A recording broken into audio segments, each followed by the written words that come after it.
Hello. Okay. Okay, it's recording. So I think I'm gonna call this series "Beating Beat Block" from now on, because I think that sounds cool. Um, I'm gonna do a little bit of commentary over the previous thing of footage, but basically this all started out with I was dying of beat block. I was dying of thirst, and I was ready to quit for like a day, just take a break. I really couldn't find out what to do with. I couldn't find a thing to do with, music. I couldn't figure out something to sample or something to write or I was dying. I was tired. Um, and then I watched this Praxi plays video on FREDDIE DREDD on like Cha Cha, and like he was like breaking down FREDDIE DREDD's stuff and trying to make something like him. So I decided I'm gonna go sample a bossa nova track. And I think this is literally the first option when you look up bossa nova. And it's okay, yeah, I could totally use this. Would it be that exciting? But whenever I'm sampling, I try to look for transits, very specific points. So when it goes up here, I want to know why. When it comes down here and gets a little choppy. But then here, it's a very particular looking thing.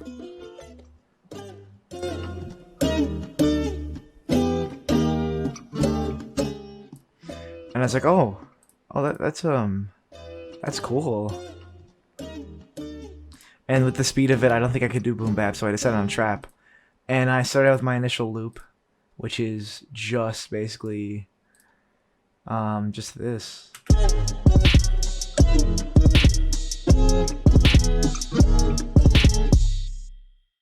Drums are incredibly simple.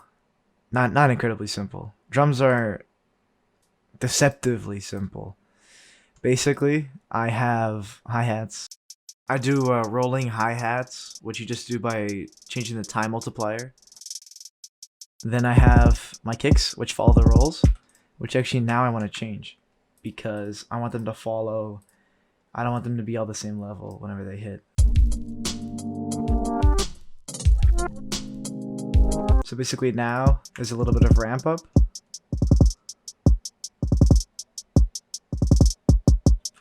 And at the end, I have that little triple thing just to roll back into it. Then here I have my 808. It's just set out to hold a lot with a little bit of ending, just to boost the bass a little bit, just to fill it out. I'm gonna do the same here, where I correct the rolls.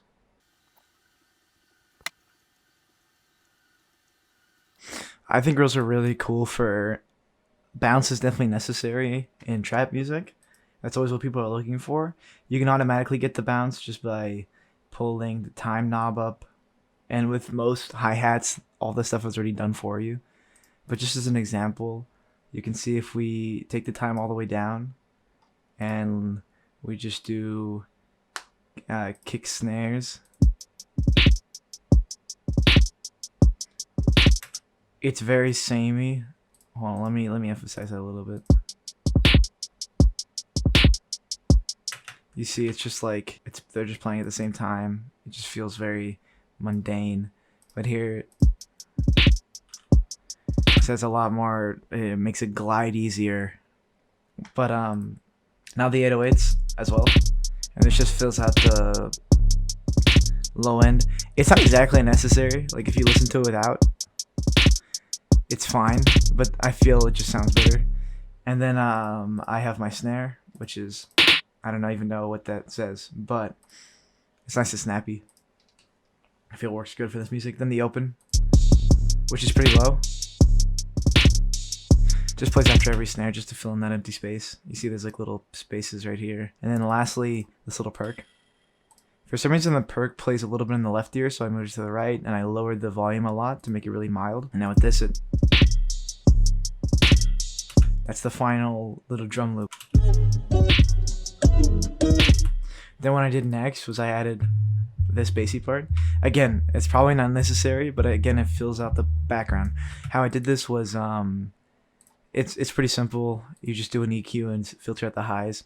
Another way to do it if you want to be quirky and awesome, you can go here, edit properties, sample rate, bring this down like decently low.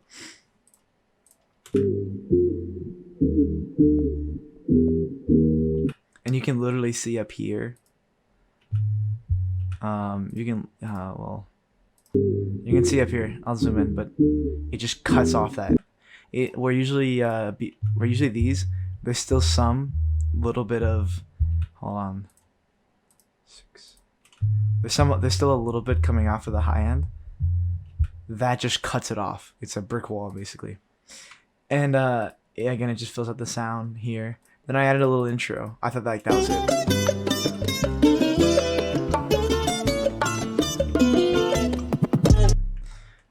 And then now we have this as the intro, because this is actually what leads into that guitar strumming and the sample.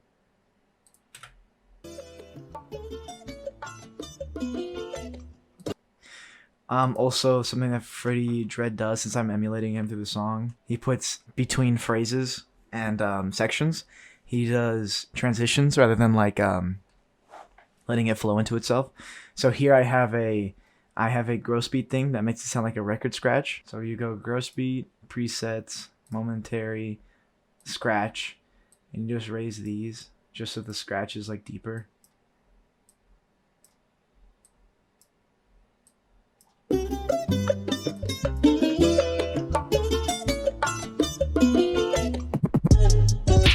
And without this, you can get the it's very minor, but it helps a little bit. And that transitions into here. So then I decided to do a new section. There's a little bit of a strain on it because it's stretched very minorly to tempo with a pitch up, which adds energy to it, and like it makes it seem like it's smiling, kind of. Then it cut off a little bit of the high end, just to give it a grittier feel, right? And the drum loop is also very minorly different. You can see the same rolls, but there's no roll into the beginning because there's not that like choral thing, like a choir.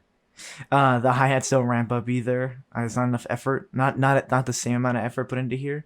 Opens are also placed in different places, where opens will usually come afterwards, like about here. It comes at the beginning.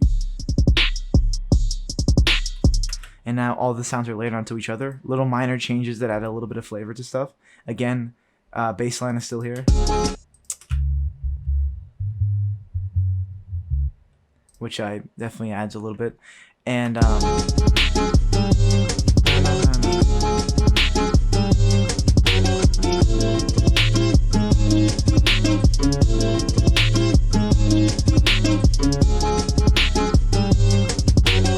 so then I have my second alternate. The exact same effects, sent to the same place. Same thing with the bass line right below it. And then it just like switches off. So two of these, two of these, two of these. You could go longer with the loops. These are very satisfying loops to hear. These are very nice loops, so they could fit anywhere really. But I just thought the 2 and 2 worked. And then finally it goes back to this one.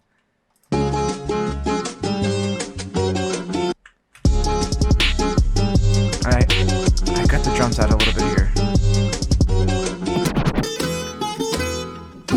Again, same effect on this little transitional piece.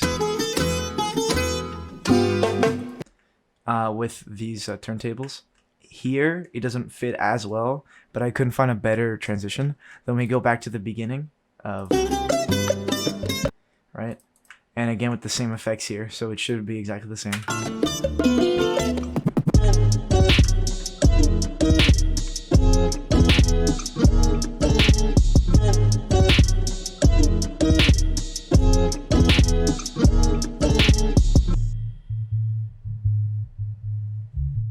And I thought for the outro I should use the bass line because it was largely unused. And then back to the record scratch, which I think is a very satisfying ending. I have this little piece out here. It's muted because I think that audio clips cause the reverb to end faster.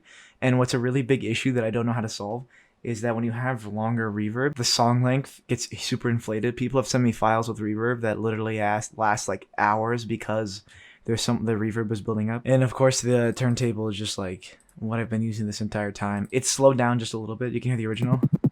It's kind of fast, but then here slow down just a little bit. And it's left largely the same. And I think that's the entirety for the beat. I'm gonna play in the outro if I have enough time.